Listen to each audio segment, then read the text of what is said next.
It's been approximately 75 days since the BP oil rig in the Gulf of Mexico exploded. The explosion led to what instantly became known as the greatest environmental disaster in the history of the country. Immediately after the explosion, people started pointing fingers, trying to find someone to blame.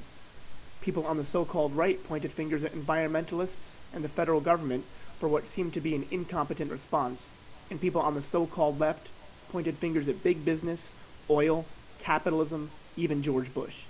Meanwhile, nothing gets done. Beaches are still being ruined, sea life is dying, toxic chemicals are being sprayed by the thousands of gallons a day to disperse the oil, crops are dying as a result of the toxic chemicals, and people are getting sick. But there's so much more that we're not being told. The media has even been denied access to public beaches on many different occasions by BP, a foreign company, and by the United States Coast Guard with threat of arrest. The truth of what is really going on in the Gulf is being hidden from the public and from the whistleblower media, who is simply trying to find out what is going on. And all this is being carried out by the federal government and BP. They know that the average American citizen gets news from only a few sources, so they play on that. They know that the average American citizen will learn a few things here and there about the Gulf disaster, but will not venture out into dozens of different sources to put the pieces together to find out what is really going on. That is the purpose of this film. This film will expose the agenda of the federal government and of BP.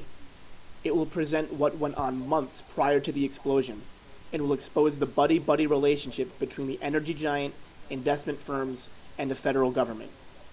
It will expose hidden agendas that the entities share, proving without a shadow of a doubt that the explosion was preventable, that people had foreknowledge, and that this disaster may have even been contrived to push through political agendas.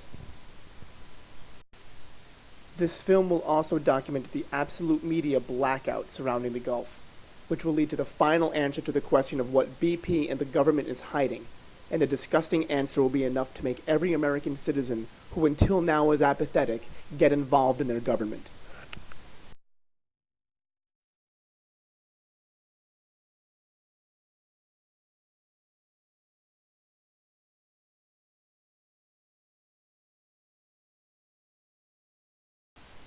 On April 20th, the Deepwater Horizon oil rig exploded, killing 11 workers and injuring 7. 3 days later, the U.S. Coast Guard told us that the wellhead was not leaking, but the next day came out and said that approximately 42,000 gallons of oil were leaking per day. 4 days later, the estimate was boosted up to 210,000 gallons a day. 3 days later, the estimate was a little over 1 million gallons a day, and 3 days after that, on May 4th, BP admitted that well over 2.5 million gallons were leaking a day. It seemed like a giant accident, something that took everyone, including the government and BP themselves, by surprise. But as it will be shown, that is nothing more than a lie. To truly understand this, we must go back several years. BP has an awful safety record, to say the least. Going back to 2007, 2 years after the BP refinery in Texas exploded, investigators for the Center of Public Integrity analyzed records from the Occupational Safety and Health Administration, or OSHA, and found 872 different safety violations, which accounted for 97% of all safety violations in that field of business. What's worse is that these occurred at only 2 of their refineries. The breakdowns of these violations is enough to make anyone's head spin. 760 egregious and willful, 69 willful, and 30 serious safety violations. This map from the Center of Public Integrity shows the amount of different BP safety violations in 2007. It should come as no surprise that this company's oil rig in the Gulf exploded, given their reprehensible safety record and the fact that one of their refineries in Texas exploded just 5 years ago due to safety violations. Then, in February of 2010, as reported by Bloomberg, BP had started to seal cracks in their well. The report states that it took 10 days to fill the first cracks, but as the report showed, it took repeated attempts to seal these cracks. And according to John Wang, assistant professor of petroleum and natural gas engineering at Penn State, repeated attempts usually indicate that the wrong kind of cement is being used. This evidence alone merely shows that BP knew of a problem and that they tried to remedy the situation. but new evidence regarding the deep-water installation manager Jimmy Harrell and several eyewitnesses shows that the explosion could have been prevented and that the higher-ups in BP acted out in a negligent fashion.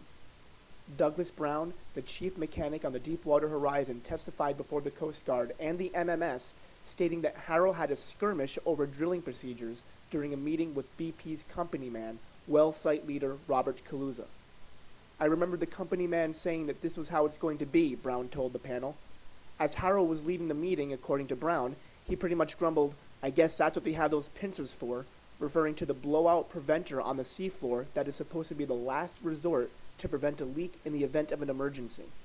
The blowout preventer failed following the explosion on the rig, causing the massive spill.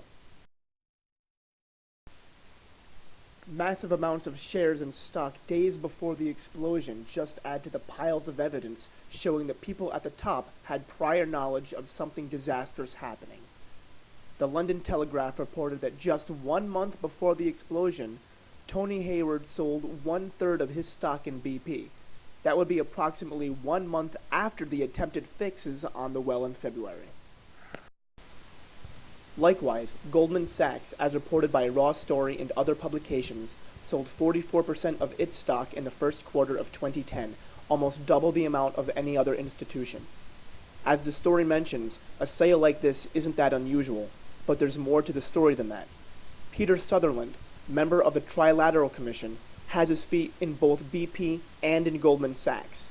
According to the Trilateral Commission's very own website, Peter Sutherland was chairman of BP plc until the end of 2009 and is currently the chairman of Goldman Sachs International.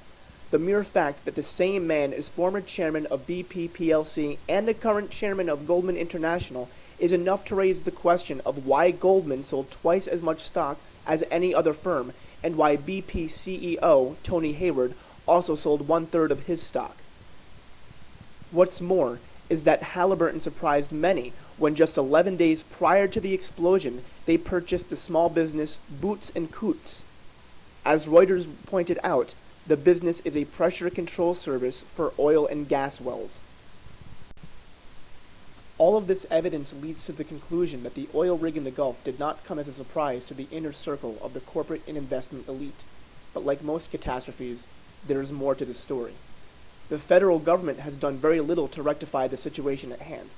16 days after the explosion, the State Department spokesman, P.J. Crowley, had stonewalled the media by refusing to answer questions about what foreign countries offered to help with the cleanup of the oil spill, stating, "As a matter of policy, we're not going to identify those offers of assistance until we are able to see what we need, assess the ongoing situation," completely disregarding the fact that the Bush administration gave out that information during Hurricane Katrina. The department finally came out and said that 13 countries had offered help, including Canada, France, Croatia, Germany, Ireland, Mexico, the Netherlands, Norway, Romania, the Republic of Korea, Spain, Sweden, the United Kingdom, and the United Nations. What's more is that he finished his speech up with, "While there is no need right now that the U.S. cannot meet, the Coast Guard is assessing those offers of assistance to see if there will be something which we need in the near future." This is arrogance at its best. This kind of problem needs all the help it can get, and for the White House to say, "We're assessing it," 2 weeks into the problem is beyond questionable.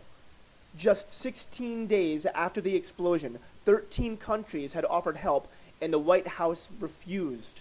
Why would that be?